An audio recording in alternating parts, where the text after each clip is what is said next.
आज हम देखेंगे डन डन के एपिसोड नंबर 3 को। अगर आपने इसके पिछले धमाकेदार एपिसोड्स नहीं देखे हैं तो पहले उन्हें जरूर देख लें। तो चलिए शुरू करते हैं एपिसोड नंबर 3 को।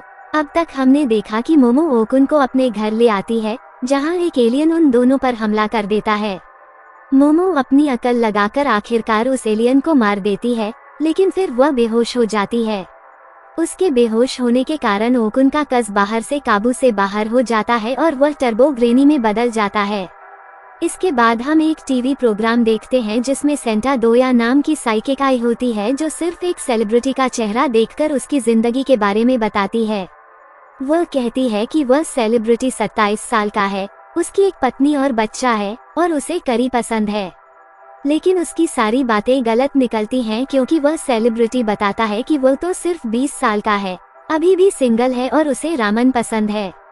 प्रोग्राम खत्म होने के बाद यहाँ के मैनेजर सोचते हैं कि यह साइकिक इतनी गलत कैसे हो सकती है, क्योंकि कोई बच्चा भी उस सेलिब्रिटी को देखकर बता सकता था कि वह 20 साल का है और उसके पास पत्नी या बच्चा नहीं है। फिर वह साइकिक टैक्सी में बैठकर अपने घर जाने लगती है। टैक्सी ड्राइवर साइकिक को देख पहचान जाता है, क्योंकि उसने उसे टीवी पर देखा था। वह पूछता है कि क्या उसके पास सच में साइकिक पावर है। साइकिक ड्राइवर से कहती है कि कार रोक दो, उसे यहीं उतरना है। ड्राइवर को लगता है कि शायद वह उसकी बात सुनकर नाराज हो गई है, लेकिन वह कहती है कि अगर तुम मरना नहीं चाहते तो तुरंत यहाँ से निकल जाओ। उधर ओकुन टर्बो ग्रेनी में बदल चुका था।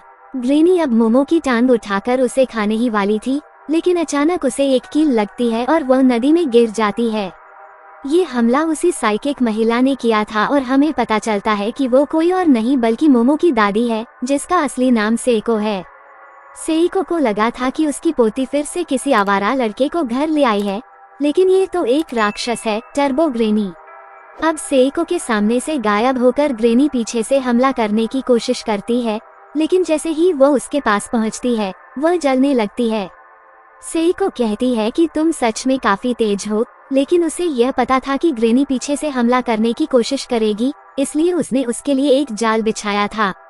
ग्रेनी के चारों ओर एक सर्कल बन जाता है और वह देखती है कि अगर उसने वो लाइन पार की तो वह जल जाएगी।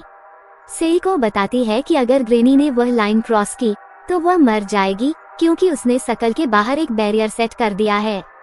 सेइको खुद भी एक सर्कल के अंदर खड़ी थी, जिसमें एक कील ठुकी हुई थी।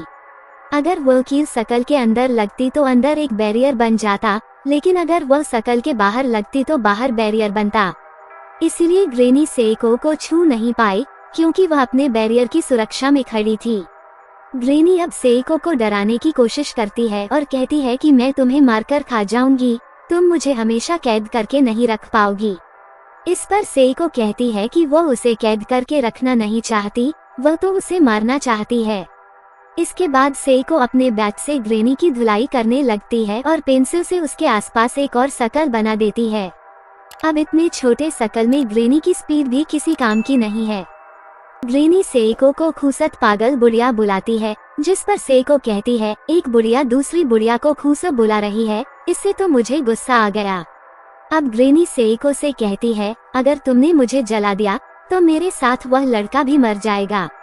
इस पर सेइको कहती है, जो मेरी पोती को धोखा देगा मैं उसे मार दूंगी, भले ही वह इंसान ही क्यों न हो।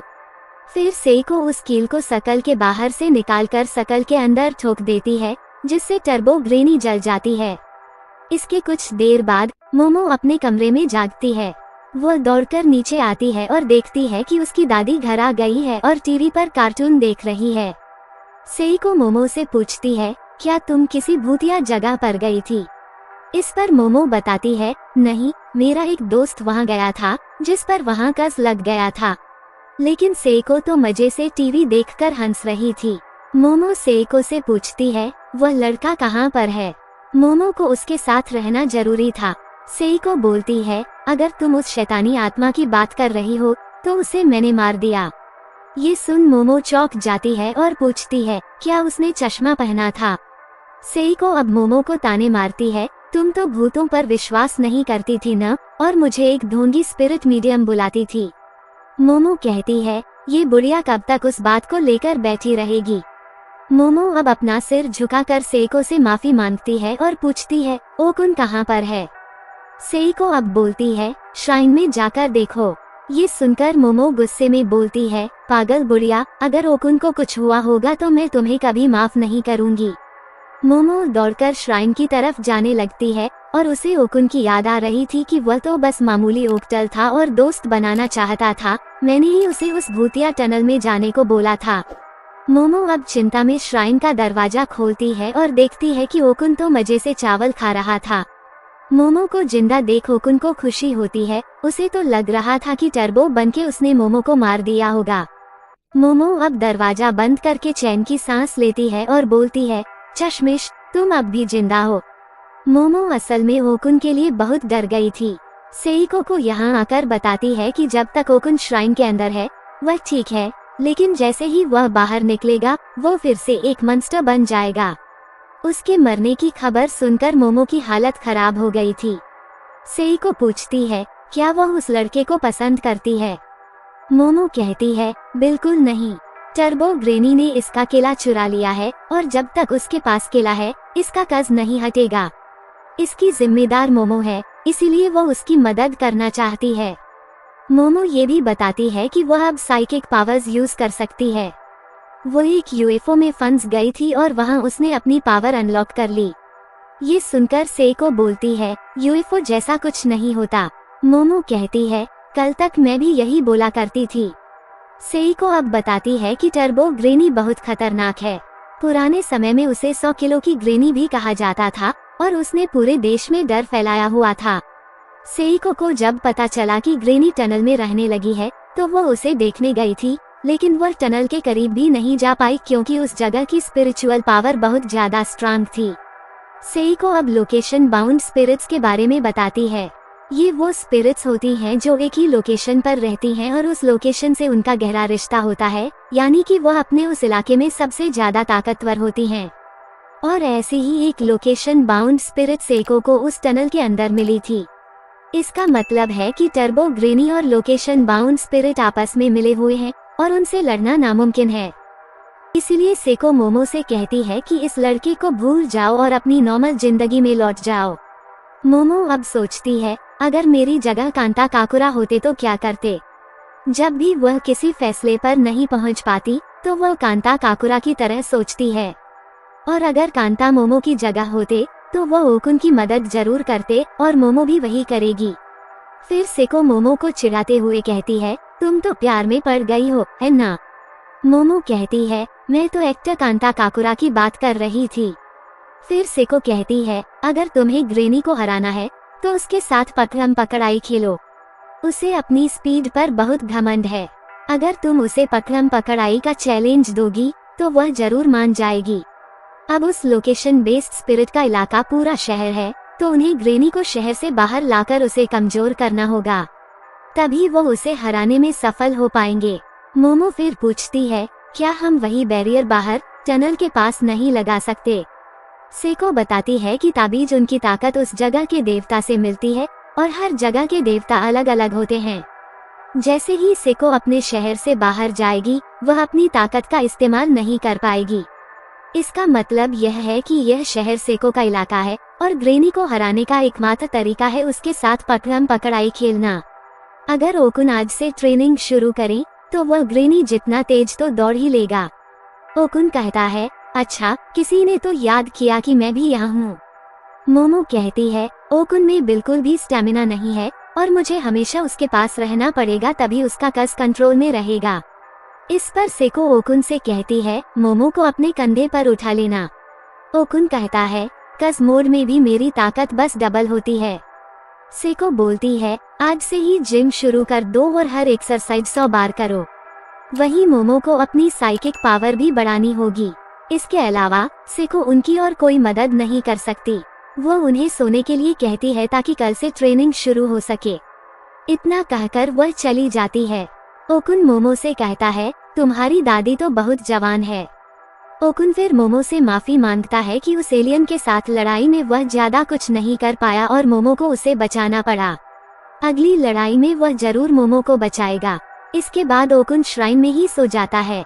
अगली सुबह सेको टीवी पर न्यूज देख रही थी कि उस सेलिब्रिटी की पोल खुल गई है जिसके बारे में सेको ने बताया था। वह सच में 27 साल का है और उसकी सच में शादी हो चुकी है। यानी सेको ने उसके बारे में सब सही बताया था और सभी न्यूज चैनल पर उसकी खबर आ रही थी। मोमो अब ओकुन के लिए चाय लेकर जाती है, लेकिन ओकुन को बहुत जोर से प्रेशर बन रहा था और उसे बाथरूम जाना था। लेकिन मोमो और ओकुन के बीच अगर कोई दीवार या दरवाजा आता है तो उसकी पावर काम नहीं करती। यानी मोमो को ओकुन को बिना किसी दीवार के देखना पड़ेगा और वे दोनों ही नहीं चाहते कि ऐसा हो। सेको मोमो से पूछती है कि वह ओकुन के कस को कैसे कंट्रोल करती है, जिस पर मोमो बताती है कि उसे ओकुन के आसपास एक ऑरा दिखाई देता है। जब वह उस ऑरा को अपने हाथों से दबाती है तो वह छोटा हो जाता है और इस तरह कस काबू में रहता है। सभी में किसी न किसी तरह का ऑरा होता है और पौधों, पत्थरों, घरों में भी वह ऑरा होता है। वो उसी ऑरा को पकड़कर इधर उधर कर सकती है, लेकिन सिर्फ एक छोटे एरिया में। मोमो आगे कहती है कि जब यह पावर उसके अंदर जागी थी तब ये कहीं ज्यादा शक्तिशाली थी, जैसे वह जो चाहे कर सकती थी। लेकिन अब ऐसा नहीं है, वह बस छोटी मोटी चीजें ही हिला सकती है।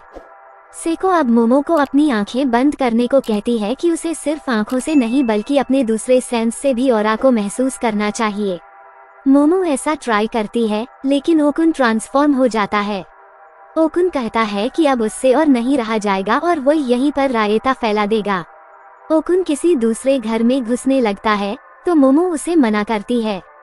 फिर वह भागकर मोमो के घर में घुसता है और हल्का होने लगता है और मोमो को उसे हल्का होते देखना पड़ता है, जिस पर ओकुन को बहुत शर्म आती है।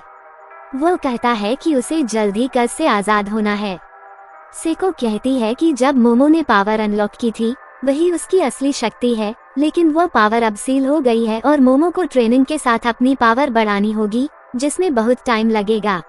अब अचानक ही मोमो देखती है कि बाथरूम के अंदर टर्बो ग्रेनी आ गई थी, जिसने सेको को फ्रीज कर दिया था और उसकी नाक से खून भी निकल रहा था।